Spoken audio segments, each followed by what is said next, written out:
If you want to reduce the size of the widget on your iPhone 17 or 17 Pro Max, I show you.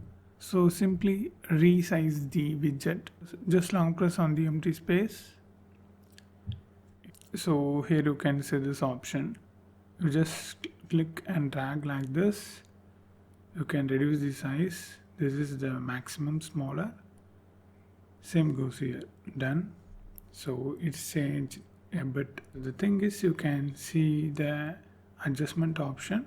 So you just need to select like this. In case if you choose a large banner, so let's say for this weather icon, just long press, and if you choose like this, you can change the size.